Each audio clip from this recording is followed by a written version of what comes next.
फूफा जी और गुंजा ने आपस में मिलकर एक प्लानिंग की थी और प्रियांशु की हत्या उस दिन 24 तारीख को करवा दी थी। गुंजा के फूफा जी जो है, जिनका नाम जीवन कुमार है, इनकी गिरफ्तारी राजस्थान में कर ली गई है।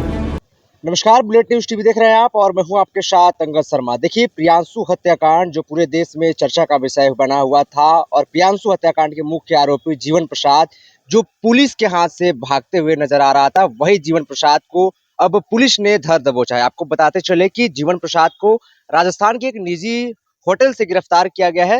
जीवन प्रसाद की गिरफ्तारी लगभग 2 दिन पहले हुई थी और आज औरंगाबाद जीवन प्रसाद को लाया गया और औरंगाबाद एसपी ने प्रेस कॉन्फ्रेंस कर इस मामले के बारे में जानकारी दिया है। क्या कुछ कह रहे हैं औरंगाबाद एसपी अमरीश राहुल, सुनिए। जैसा कि आप सभी को पता है कि पिछले महीने 24 तारीख को लेम्बो खाप मोड़ के पास जो रास्ता अंदर जाता है, उस रास्ते में प्रियांशु सिंह की हत्या गोली मारकर कर दी गई थी। अग्रतर अनुसंधान में औरंगाबाद पुलिस के द्वारा 3 अभियुक्तों को गिरफ्तार कर भेजा गया था, जिसमें प्रियांशु सिंह की पत्नी भी शामिल थी। और उस समय भी आप लोगों को बताया गया था कि प्रियांशु सिंह की पत्नी जो है, जिसका अपने फूफा जो है, अपने फूफा 65 साल की जो उम्र है जिनकी, उनके साथ नाजायज संबंध था। और के बाद गुंजा नाम की लड़की थी। गुंजा अपने परिजनों से, अपने फूफा जी से बात नहीं कर पा रही थी और उसके पति के द्वारा इसमें विरोध उत्पन्न कराया जा रहा था, और उसके फूफा जी और गुंजा ने आपस में मिलकर एक प्लानिंग की थी और प्रियांशु की हत्या उस दिन 24 तारीख को करवा दी थी। उस घटना में गुंजा के फूफा जी जो हैं, जिनका नाम जीवन कुमार है, इनकी गिरफ्तारी राजस्थान में कर ली गई है। इस घटना के लिए एक SIT का गठित किया गया था मेरे द्वारा SDPO सदर 1 के नेतृत्व में, और इस SIT के द्वारा लगातार प्रयास किया जा रहा था।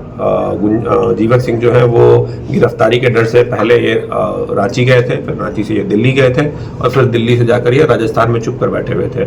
हमारी टीम जो है लगातार आसूचना संकलन कर रही थी और राजस्थान पुलिस की मदद से उनकी गिरफ्तारी कर ली गई। गिरफ्तारी करने के बाद ट्रांजिट रिमांड लेकर उनको यहाँ पर लाया गया है और आज उन्हें जुडिशियल रिमांड में भेजा जा रहा है।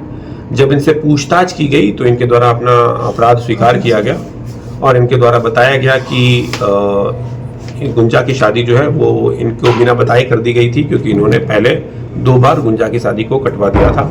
और जब इनको जानकारी हुई और जब इन्होंने बात की उससे, तो इन लोगों ने उसी समय प्लानिंग कर लिया था कि हम शादी के बाद भी लगातार मिलते जुलते रहेंगे, बात करते रहेंगे। लेकिन जब गुंजा के पति के द्वारा इस पर ऑब्जेक्शन किया जाने लगा और उसने गुंजा का एक मोबाइल जब्त कर लिया था, जिसके कारण वो बात नहीं कर पा रही थी। उसके बाद जीवन सिंह ने एक नया मोबाइल उसको भिजवाया था, जिससे ये लोग आपस में बात कर रहे थे, लेकिन फिर भी बात करने में लगातार प्रॉब्लम हो रही थी और मिलने में भी प्रॉब्लम हो रही थी। इसी कारण से इन लोगों ने प्लान बनाया और उसकी हत्या करा दी।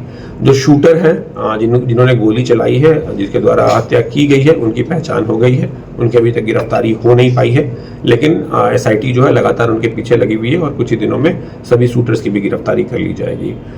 इस तरीके से इस घटना में जो मुख्य अभियुक्त है जीवन सिंह, उसकी गिरफ्तारी हो गई है।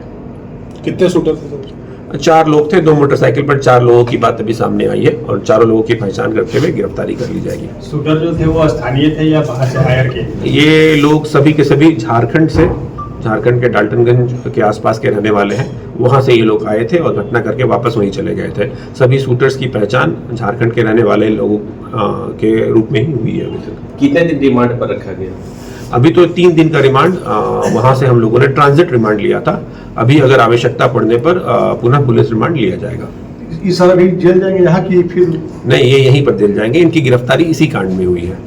और वो कितने पैसों का कोई लेन देन जो हत्या के लिए जो 10 लाख रुपए की बात हुई थी हत्या करने के लिए। 2 लाख रुपए एडवांस शूटर्स को दिया गया था। 8 लाख रुपए अभी तक इन लोगों के द्वारा नहीं दिया गया है।